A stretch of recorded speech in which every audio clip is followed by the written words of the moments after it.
سورہ نساء کی آیت نمبر 120 ہے۔ اعوذ باللہ من الشیطان الرجیم، بسم اللہ الرحمن الرحیم۔ والذین آمنوا وعملوا الصالحات سندخلهم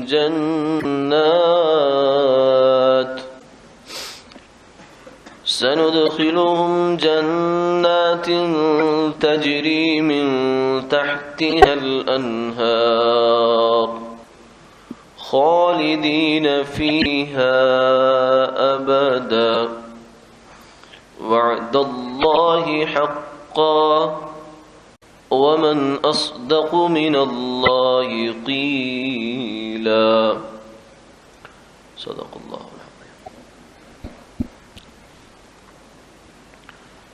اور جو لوگ ایمان لائے اور اچھے کام کیے، ان کو ہم داخل کریں گے ایسے باغوں میں کہ جن کے نیچے سے نہریں بہتی ہیں، وہ ان میں ہمیشہ ہمیشہ رہیں گے۔ اللہ کا وعدہ سچا ہے، اور اللہ سے بڑھ کر کون ہے جس کی بات سچی ہو۔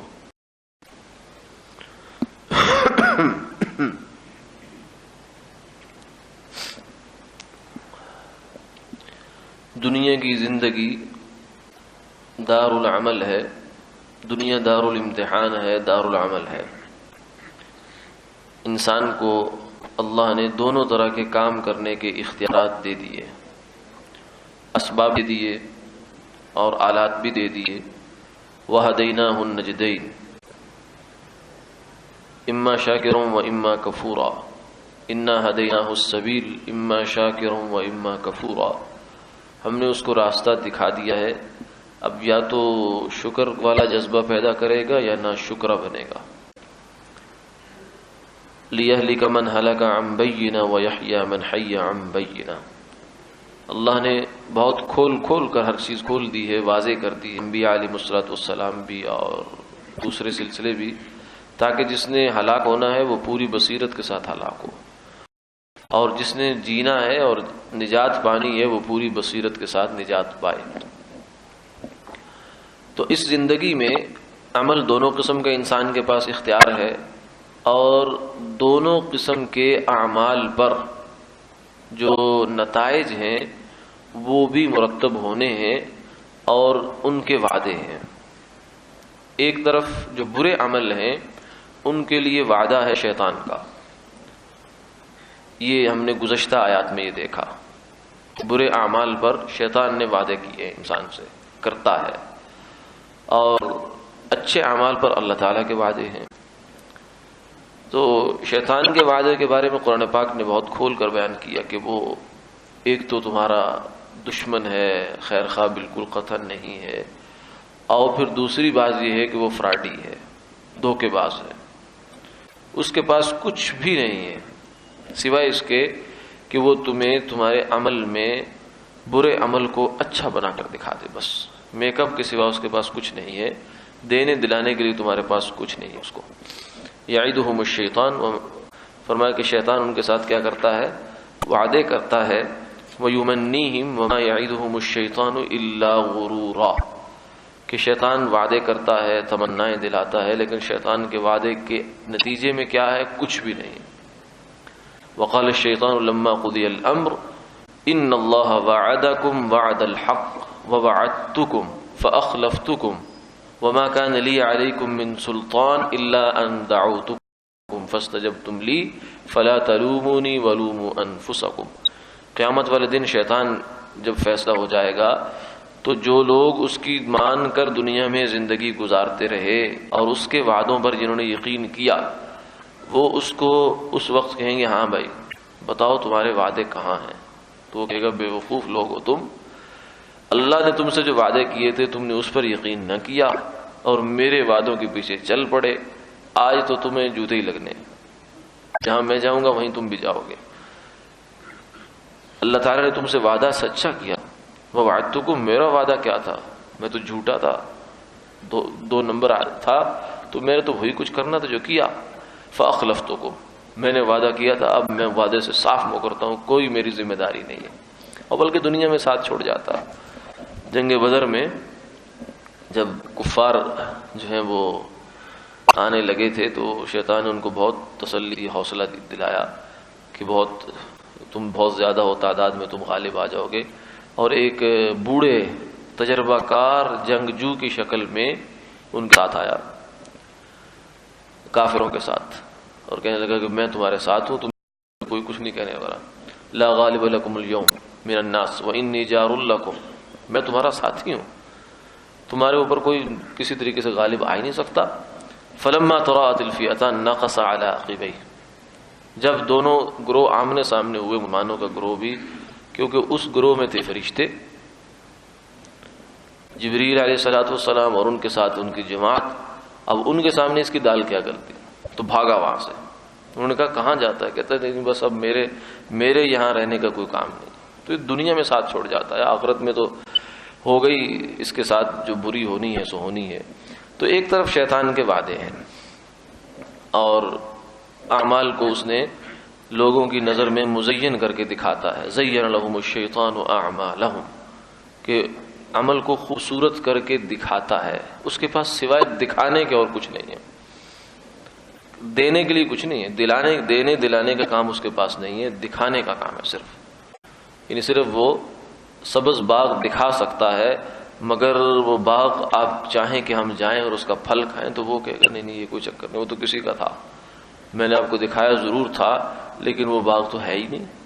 اسی طریقے سے گناہ کی زندگی میں گناہ کے عمل کو، اللہ کی نافرمانی کے عمل کو شیطان مزین کر کے دکھاتا ہے، مزین کر کے کہ یہ بڑا خوبصورت ہے، اس میں پڑ جا تیری زندگی سنور جائے گی، تجھے سکون مل جائے گا۔ مثلا پریشان حال آدمی ہے، دنیا کے تھک کے کھا رہا ہے یا اور کسی مصیبت میں پڑا ہوا ہے، تو اسے کہا شراب پی لے، ایک گھونٹ لگا لے، سگریٹ کا کش لگا لے، یہ فلاں کر لے، تو تجھے بڑی سکون ملے گا۔ لیکن جب وہ بیچارہ لگا لیتا ہے تو پھر ختم، کچھ نہیں ملتا اس کو، پھر کہتا اور لگا اور لگا اور لگا، حتیٰ کہ اس کو کرتے کرتے کرتے ہلاکت کے ایک گڑھے میں پھینک دیتا ہے جا کر، پھر کہتا ہے میری ذمہ داری کوئی نہیں تھی۔ تو اس لیے فرمایا کہ بے وقوف آدمی ہی ہوگا کہ جو اس کی باتوں میں آئے۔ اب دوسری جانب جو آج کی آیات ہم نے پڑھی ہیں، اس میں اللہ رب العزت نے تصویر کا دوسرا رخ دکھایا ہے کہ شیطان کے وعدے تو تم نے دیکھ ہی لیے، اب اللہ کے وعدے بھی دیکھو۔ اللہ کا وعدہ کیا ہے؟ والذین آمنوا وعملوا الصالحات، کہ جو لوگ ایمان لائے، ایمان جو ہے وہ اللہ کو ماننے کا، ایک جاننے کا، اور رسالت کے اقرار اور آخرت اور بنیادی جو عقائد ایمان کے ساتھ وابستہ ہیں، ایمان مجمل میں یا ایمان مفصل میں جن کو بیان کیا جاتا ہے، یہ سب ایمان ہے۔ وعملوا الصالحات، اور نیک کام کیے، یہ اللہ کے وعدے ہیں۔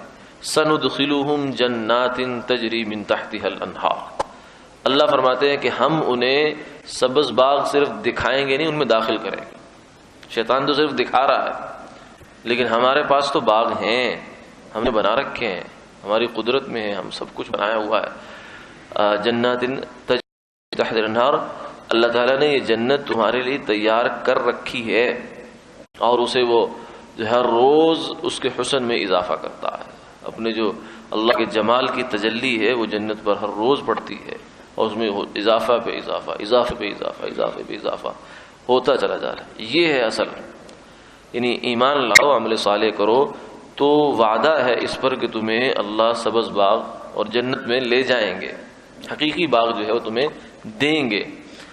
خالدین فیہا ابدا، اور ان باغوں میں تم ہمیشہ ہمیشہ رہو گے، کبھی وہاں سے نکلنا نہیں ہے۔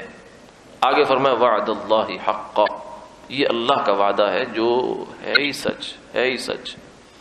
شیطان کا وعدہ تھا وما یعدہم الشیطان الا غرورا، شیطان کا وعدہ دھوکا، اللہ کا وعدہ سچ ہی سچ ہے۔ ومن اصدق من اللہ قیلا، فرمایا کہ اللہ سے بڑھ کر سچی بات ہو کس کی سکتی۔ جھوٹ جو ہوتا ہے، انسان جو وعدہ خلافی کرتا ہے عموماً اس وجہ سے کرتا ہے کہ وہ اس کے بس میں نہیں رہتی بات۔ کسی پارٹی کے ساتھ پیمنٹ کر لی، ایگریمنٹ کر لیا کہ میں اتنے عرصے میں آپ کو پیسہ پہنچا دوں گا، لیکن جہاں سے ملنے کی امید تھی وہاں سے ملے ہی نہیں، تو اب آدمی منہ چھپاتا پھرتا ہے، فون بند کر دیتا ہے کہ پیسے تو نہیں دے سکتا میں، تو کہ میں جھوٹا پڑ رہا ہوں۔ تو انسان جو اپنی بات سے پیچھے ہٹتا ہے یا ہٹنا پڑتا ہے اس کی ایک بڑی وجہ یہ ہوتی ہے کہ اس کے بس سے کام باہر ہو جاتا ہے، اس لیے وہ اس وعدے پر پورا نہیں اتر سکتا۔ تو اللہ رب العزت کی ذات جو ہے وہ تو اس سے بس سے تو باہر کچھ ہے ہی نہیں، اس کی قدرت سے خارج کیا ہے کہ اس کو خدا نہ خواستہ کوئی جھوٹ بولنا پڑے، نعوذ باللہ من ذالک، یا اسے اپنے وعدے کی خلافی کرنی پڑے۔ ان اللہ لا یخلف المیعاد، اللہ تعالیٰ اپنے وعدے کی خلاف نہیں کرتے، اسے کرنے کی کیا ضرورت ہے؟ کیا اس کے خزانے میں کوئی کمی آ گئی ہے کہ اس نے وعدہ تو یہ کر لیا کہ تمہیں میں اتنی اتنی اتنی بڑی جنتیں دوں گا، لیکن بعد میں جب دیکھا تو بجٹ ہی پورا نہیں ہو رہا؟ ایسا تو کچھ نہیں ہوا۔ وہ وعدے جو ہے یہ تو حکمرانوں کے، دنیا کے حکمرانوں کے وعدے ہوتے ہیں کہ یہ کریں گے، یہ کریں گے، یہ کریں گے، بعد میں جب خزانے کو دیکھتے تو کہتے نہیں اب تو معذرت ہی قبول کریں، اب تو ہم کچھ نہیں کر سکتے۔ اللہ کا ایسا نظام نہیں ہے۔ وعد اللہ حقا، اللہ کا وعدہ سچا ہے، اس لیے کہ اس کی قدرت کامل ہے، اس کے خزانے لا محدود ہیں، تو وہ اسے تمہیں دینے میں کیا دشواری ہے۔ اسی جو ہے اس بات کو بعض دفعہ کچھ لوگ جو ہیں وہ جو منحرف لوگ ہیں، ذرا تھوڑے سے شیطان جن کے دماغ پر قابو پائے ہوئے، یتخبطہ الشیطان من المس، وہ یہ بھی کہہ دیتے ہیں جب جنت کی آیات پڑھی جائے، احادیث پڑھی جائے قرآن پاک میں یا بیان میں، تو کہتے ہیں کہ یہ لولی پاپ ہے، یعنی گویا کہ مسلمانوں کو چکمہ دیا جا رہا ہے کہ تم نیک کام کرو، تمہیں ہم جو ہے وہ جو ہے جنتیں دیں گے، بہشت دیں گے، باغات دیں گے۔ حالانکہ بیچاروں کی انتہائی گھٹیا سوچ، گھٹیا سے گھٹیا، یعنی بچپنے کی سوچ بھی اس کو نہیں کہہ سکتے۔ چکمہ تو شیطان دیتا ہے جس نے ان کو دے رکھا ہے، وہ کہتا ہے کہ بعیش کوش کے عالم دوبارہ نیست۔ یہ شیطان کے چکمے میں خود آگے کہ دنیا کی زندگی سب کچھ ہے، آگے کچھ بھی نہیں ہے، اور اس کائنات کا نظام خود بخود چل رہا ہے، کوئی چلانے والا نہیں ہے۔ یہ چکمے شیطان نے ان کو دیے اور اس میں آ گئے۔ اور جو مسلمانوں کو وعدے سچے ہیں اللہ کے، وعد اللہ حقا ومن اصدق من اللہ قیلا، وہ ان بیچاروں کو چکمے نظر آتے ہیں کیونکہ شیطان ان کے دماغ پر قابو پا چکا ہے۔ تو اللہ کے وعدے تو بھائی سچے، ومن اصدق من اللہ قیلا، اس بات کو جو ہے بار بار اپنے دل میں بٹھانا چاہیے۔ یہی وہ چیز ہے جو یقین ہے، ایمان کی مضبوطی اسی کو کہتے ہیں۔ صحابہ کے اندر یہی بات تھی کہ صحابہ جو تھے وہ حضور صلی اللہ علیہ وسلم سے جب انہوں نے جو بات سن لیتے تھے تو وہ بات ان کے دل کے اندر گہرائیوں میں اتر جایا کرتی تھی۔ اسی لیے سیدنا علی کرم اللہ تعالی وجہ فرمایا کرتے تھے لو کشف الغطاء مزددت یقینا، یہ غیب کا پردہ ہے، جنت، جہنم، حشر، نشر، قبر، اللہ کی ذات، عرش، فرشتے، یہ غیب ہے ہمارے لیے، ایمان بالغیب ہے۔ اگر اس پردے کو ہٹا بھی دیا جائے تو میرے یقین میں اضافہ نہیں ہوگا۔ کیوں؟ اس لیے کہ غیب پر میں نے ایسا یقین لایا ہوں کہ وہ مشاہدے سے بڑھ کر ہے۔ اسی لیے فرمایا نا کہ غیب پر ایمان ایسا ہو کہ وہ مشاہدے سے بڑھ کر ہو۔ کیوں؟ اس لیے کہ مشاہدہ تو ہم اپنی آنکھ سے کر رہے ہیں اور غیب اس کی خبر ہے جس نے آنکھ کو پیدا کیا ہے۔ مشاہدہ ہم اپنی آنکھ پر بھروسہ کرتے ہیں نا، مشاہدے میں تو ہم اپنی آنکھ سے دیکھتے ہیں، اور ہماری آنکھ دن میں کتنی دفعہ دھوکہ کھاتی ہے، دور سے آتے ہوئے کسی چیز کو کچھ سمجھتی ہے، پھر کچھ نکل آتا ہے، اور کسی چیز کو ظاہر میں کچھ نظر آتا ہے، حقیقت میں کچھ ہوا کرتا ہے۔ ہماری آنکھ تو صبح سے شام تک کتنے دھوکے کھاتی ہے، لیکن اللہ کی خبر کبھی غلط نہیں ہو سکتی۔ ومن اصدق من اللہ قیلا، تو اس غیب پر اور اللہ کی باتوں پر یقین، یہ ہے مسلمان کی معراج۔ یہ جو ہے یہی اس کے درمیان اور کافر کے درمیان جو ہے فرق ہے، منافق کے درمیان بھی اور دوسرے لوگوں کے درمیان بھی، کہ مسلمان کا یقین سچا ہے کہ جو بات اللہ نے کہہ دی اور اس کے رسول صلی اللہ علیہ وسلم نے کہہ دی ہے وہ سچی ہے۔ صحابہ جو ہے وہ کوئی دوسری طرف ان کا ذہن جایا ہی نہیں کرتا، اسی لیے تو ان کے ساتھ اللہ کے یہ معاملات بھی تھے کہ جو ہے وہ ایک صحابی صاحب نے پوچھا کہ بھائی کیسے یہ صبح کی؟ فرمانے لگے کہ میں تو جو ہے وہ عرش پر فرشتوں کی جو چلت پھرت ہے اس کو بھی دیکھتا ہوں۔ یہ یقین اس حد تک ان کا ہو گیا تھا، یقین اس حد تک ان کا ترقی کر گیا تھا اور اعلیٰ سے اعلیٰ درجوں پر پہنچ گیا تھا۔ تو یہ یقین جو ترقی کرتا ہے یہ بار بار تکرار سے کرتا ہے، دوسروں کو یہ بات بتانے سے کرتا ہے، یا پھر اللہ کا نام اور اللہ کے جو ذکر ہے وہ زیادہ کرنے سے دل کا زنگ اترتا چلا جاتا ہے، اور اس میں ان باتوں کا یقین جو ہے وہ بڑھتا سے بڑھتا چلا جاتا ہے۔ اللہ تعالیٰ ہمیں بھی یقین کی یہ سطح نصیب فرما دے۔ آمین آمین یا رب العالمین۔